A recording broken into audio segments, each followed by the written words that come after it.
superação, algo que pouca gente consegue fazer. Mas como é importante aprender a se superar. Superar é você passar pelo problema, enfrentar o problema, dar a volta por cima e seguir em frente. Essa mulher que eu vim conhecer a história hoje é uma mulher que manda muito bem. O nome dela, um nome diferente, Shirley Gama. E ela vai contar um pouco da sua história de superação pelo Mando Bem. Shirley, muito obrigado. Shirley, né? Shirley, muito obrigado por participar do Mando Bem e dividir conosco agradeço. essa história linda de superação que você tem.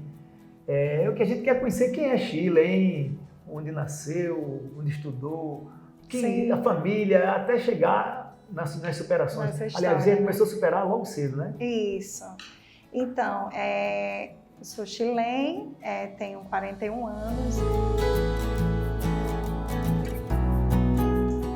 Sou professora do Estado, da rede estadual. Atualmente estou na coordenação administrativa e financeira da escola. E sou a filha mais velha, né? Tenho mais 2 irmãs. Morei até os meus 32 anos com a minha mãe. Meus pais se separaram quando eu tinha 16 anos. Como foi esse choque? Foi bem difícil, né? Porque... O que mais sentiu? O que você mais sentiu nessa separação? A questão da ausência do meu pai, né? Ele ficou um pouco ausente. Ele não mora aqui no estado. A presença paterna ainda é muito importante para a menina, né? Muito. E aí ele foi morar em Aracaju, né? E a gente ficou com a nossa mãe. E depois a minha irmã do meio... Sua mãe trabalhava? Não, trabalhava em casa, né? Um trabalho... Como é que vocês se superaram nesse momento?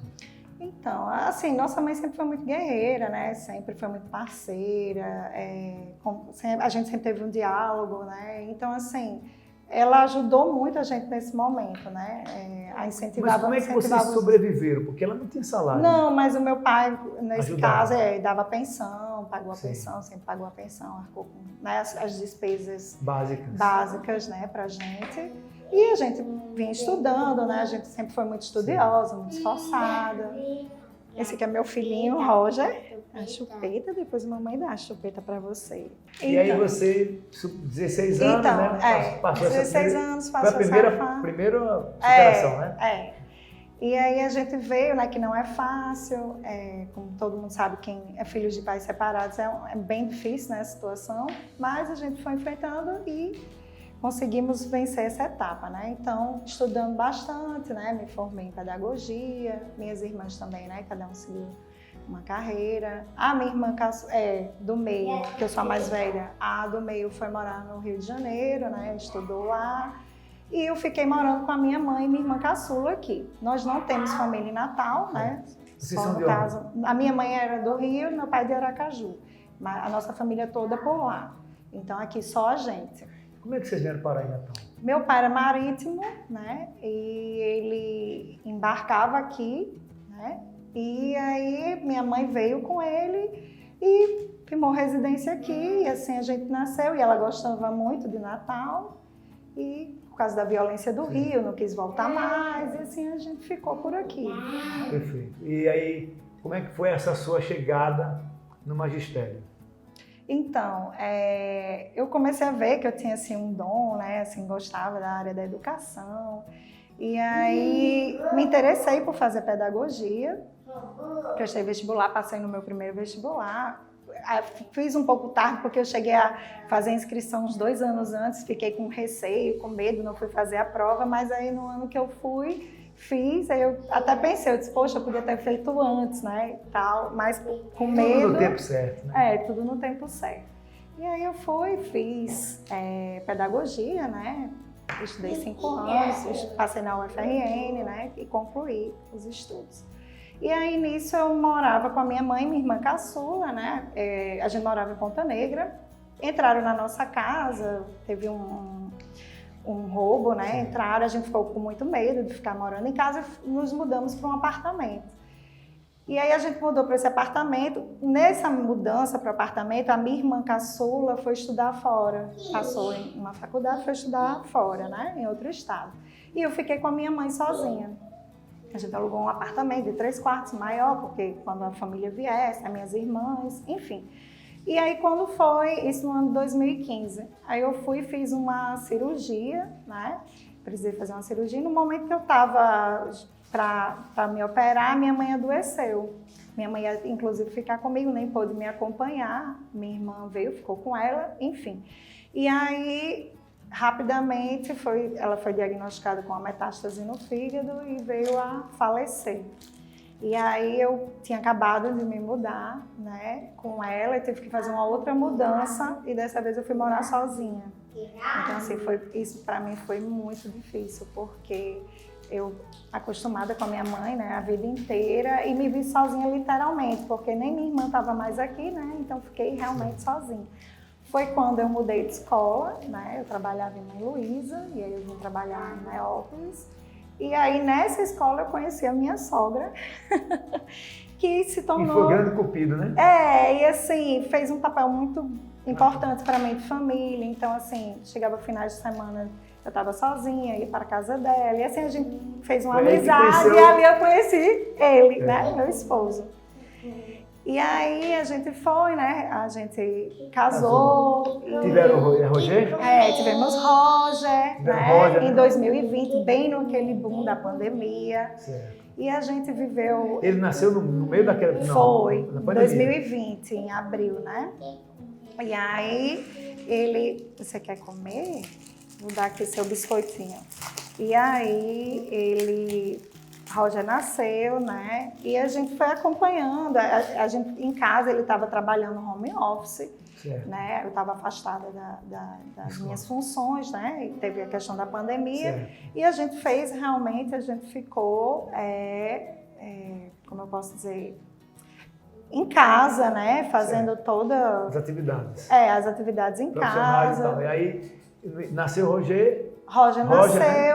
a gente começou a perceber que ele tinha uns atrasos no desenvolvimento, aí nisso procuramos um neurologista, e aí nesse meio tempo a gente contraiu a Covid. Você e seu esposo? Isso, e Roger. Roger também? Isso, só que foi meio conturbado porque chegou o momento da vacina, meu esposo se vacinou num domingo, estava tudo bem, e aí ele começou a ter, digamos, as reações da vacina. Certo. E eu me vacinei na segunda, também estava bem até então, e comecei a ter essas reações, algo que era meio que esperado, né? Só que quando a gente, em vez de melhorar, meu esposo estava piorando, estava ficando com muita falta de ar, ele era asmático. E aí o que chamou a nossa atenção foi que no final da semana, Roger apareceu com febre. Então, a gente ficou preocupado, fizemos o teste da Covid e positivamos para a Covid. Então, os três foram positivados para a Covid. Isso, para a Covid. E aí, nesse meio tempo, Rogério, meu esposo, piorou muito, né? Precisou se internar. E aí, ele precisou usar aquele capacete. Comprei o capacete no mesmo dia que ele usou esse capacete à noite em Tubarão, ele chegou a falecer. Quer dizer, foi uma outra pancada, muito, né? Muito Porque grande. Você estava casada e ele... De repente, né? Meu filho estava com 1 ano e 1 mês. Desencarnou de Covid. Isso, de Covid. E aí o seu filho estava com 1 ano e meio também com Covid e você com Covid também, isso, né? Recém saindo. Isso. E como foi se superar nesse momento? Você se vê mais uma vez sozinha. Você ficou sozinha quando perdeu a mãe, quando a mãe desencarnou. E agora você... mais uma vez sozinha quando o marido desencarna. Confesso que foi. Fica você e seu filho, que você já tinha identificado que ele tinha autismo, né? Isso. Não, aí nesse processo, né, que a gente tinha começado, mas até então tinha parado. Certo. Aí eu continuei, né, e aí o Roger foi diagnosticado com autismo. Tá, e como foi essa superação da perda do marido, da notícia da confirmação? Então, eu confesso que eu fiquei um tempo anestesiada, né? Fiquei um pouco depressiva até. Precisei de fazer tratamento, né? Precisei realmente de um apoio. Então, até hoje eu faço tratamento com psiquiatra, com psicólogo, né? Passei um tempo, assim, à base, digamos, até de medicação. Que é uma coisa normal, você precisa ter que pedir ajuda, né? Então, assim... Isso é para quem está nos assistindo, perceber, olha só, essa mulher é forte, como vocês estão vendo, mas um dia ela precisou de ajuda, ela necessitou e buscou um profissional de saúde, um psiquiatra, um psicólogo. Não tenha medo nem vergonha de pedir ajuda.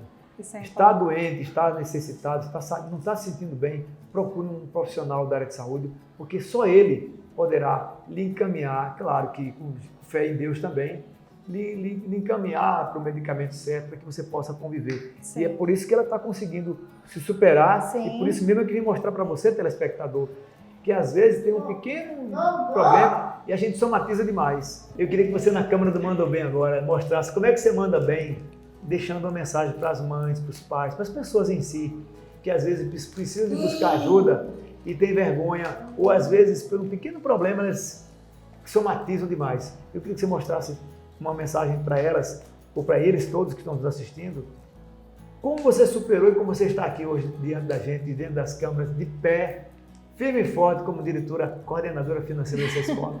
Então, gente, assim, fácil não é. A gente tem que viver um dia de cada vez. Tem dias que, como eu estava dizendo a José, são difíceis, né? Outros são mais leves. E a gente tem que buscar muita força, a força interior que a gente tem, e principalmente a força em Deus, porque assim, apoio nem sempre a gente tem, né? Empatia, às vezes, também é uma coisa que está um pouco distante do ser humano, mas a gente tem que buscar força para superar e seguir, porque a vida segue e nós temos que ir em busca do que é melhor para a gente. Agora um cheiro em Roger. Esse aqui é o meu Roger. E a gente está aqui e vamos continuar essa vida aí, que tem muita coisa para viver aí. É isso. O Manda Bem é superação. Nós vamos para um rápido intervalo e a gente volta com outra história de superação. Ó. Tinindo, você vai adorar. Fardamentos, camisetas, calças, batas e bonés é só na CB Bonés. Fardamentos muito rápido e fácil de encontrar. E muito mais produtos para personalizar sua empresa ou evento. É só na CB Bonés. Fardamentos, ligue 20 30 20 20, venha confirmar. Sua empresa de cara nova, ligue 20 30 20 20 ou acesse o site www.casadoboné.com.br.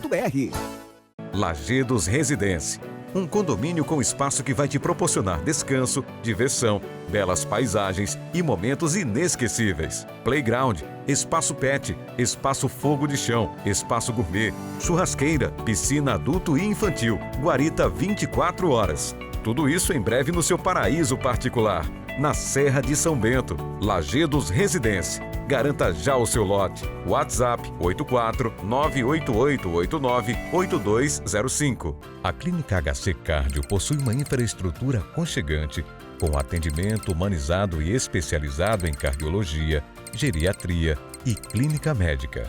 Dispomos também de exames cardiológicos como ecocardiograma, teste ergométrico e muito mais. Funcionamos de segunda a sábado e também atendemos por convênios. E para sua comodidade, temos um estacionamento ao lado. Clínica HC Cardio, cuidando da sua saúde. MC Caixas e Arte em Laser. Decore sua casa ou sua festa com nossos produtos. Cortamos MDF, pinos, compensado e acrílico. Temos cestas e bandejas para aniversário e casamentos. Caixas e artesanatos em barro. Na MC Caixas, tudo em caixa. Mercado Público Velho de Parnamirim, Box 14. WhatsApp 84 99197 8996.